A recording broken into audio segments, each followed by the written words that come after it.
প্ৰিয় শ্ৰোতা বন্ধুসকল, আপোনালোকে শুনি আছে ভৰ্তৃহৰি শতকৰ নীতি শ্লোক। আজিও আমি ভৰ্তৃহৰি শতকৰে কেইটামান নীতি শ্লোক আবৃত্তি কৰিম আৰু সেইবিলাকৰ অসমীয়া অৰ্থ ভাঙনি কৰি শুনাম। আপোনালোকে অনুগ্ৰহ কৰি মনোযোগেৰে শ্ৰৱণ কৰক।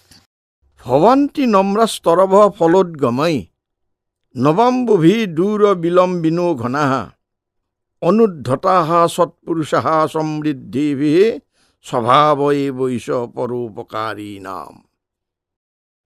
ফলৰ ভৰত গছ তললৈ দৌ খায়, জলৰ ভৰত মেঘ তললৈ বহি যায়, সমৃদ্ধি লাভ কৰি সৎলোক বিনম্ৰ হয়।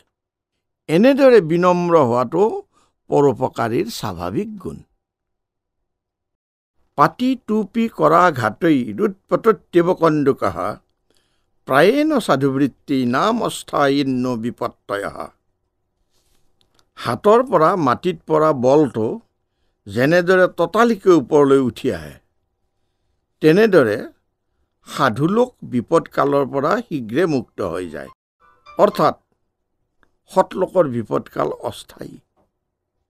কিং তেন হিমগিৰীৰ্ণা ৰজতাদ্ৰিণা বা যত্ৰাশ্ৰিতাস্য তৰৱস্তয়েব মন্যামহে মলয়মেব যদাশ্ৰয়েণ কংকুল নিম্ব কুটজা অপিচন্দনাচু।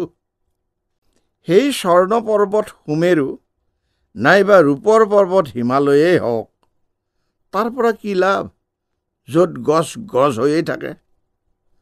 মলয় পৰ্বতহে ধন্য য'ত কংকল কুটজ নিম আদি গছো চন্দনময় হৈ পৰে। কচিত পৃথ্বীশয়্যঃ কচিদপি চ পৰ্যঙ্ক শয়নঃ কচিত শাকাহাৰ কচিদপি চ শাল্যোদন ৰুচি কচিত কণ্ঠাধাৰী কচিদপি চ দিব্যাম্বৰধৰো মনস্যি কাৰ্যাৰ্থী ন গণয়তি দুঃখং ন চ সুখম। কাৰ্যসিদ্ধিৰ বাবে লাগি থকা মনস্বী পুৰুষে সুখ দুখৰ প্ৰতি ভ্ৰূক্ষেপ নকৰে। কেতিয়াবা বিচনাৰ অভাৱত মাটিতেই শুৱে আৰু কেতিয়াবা পালেঙত শয়ন কৰে, কেতিয়াবা শাক ভক্ষণ কৰে আৰু কেতিয়াবা শালি চাউলৰ ভাত খায়, কেতিয়াবা তাপলি মৰা কাপোৰ পিন্ধে আৰু কেতিয়াবা দিব্য বস্ত্ৰ পৰিধান কৰে।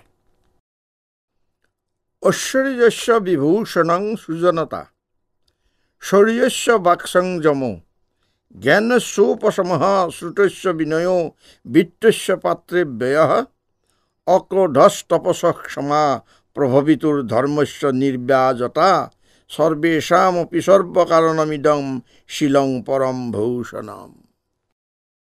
সম্পদৰ বিভূষণ হৈছে সৌজন্য, বিক্ৰমৰ বিভূষণ বাকসংযম, জ্ঞানৰ বিভূষণ শান্তি, শাস্ত্ৰৰ বিভূষণ বিনয়, ধনৰ বিভূষণ সৎকাৰ্যত ব্যয়, তপস্যাৰ আভূষণ ক্ৰোধহীনতা, প্ৰভুত্বৰ আভূষণ ক্ষমা, ধৰ্মৰ বিভূষণ কপটশূন্যতা। সৰ্বোপৰি সকলোৰে কাৰণ সদাচাৰ হৈছে আটাইতকৈ শ্ৰেষ্ঠ বিভূষণ।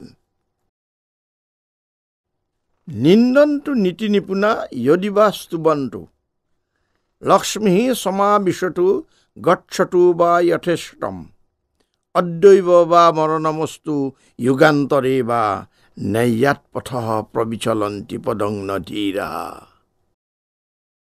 নীতিজ্ঞ লোকে নিন্দাই কৰক বা প্ৰশংসাই কৰক, লক্ষ্মী আহকেই বা নাহক, মৃত্যু এতিয়াই আহক বা বহু যুগ পিছতে আহক, ধীৰ পুৰুষে ন্যায় পথৰ পৰা এখোজো লৰচৰ নহয়। প্ৰিয় শ্ৰোতা বন্ধুসকল, আজিলৈ খণ্ডটি আমি ইমানতে সামৰণি মাৰিছোঁ। এতিয়া আপোনালোকে অনুগ্ৰহ কৰি লাইক, ছাবস্ক্ৰাইব আৰু শ্বেয়াৰ কৰি আমাক অনুপ্ৰাণিত কৰক। ধন্যবাদ।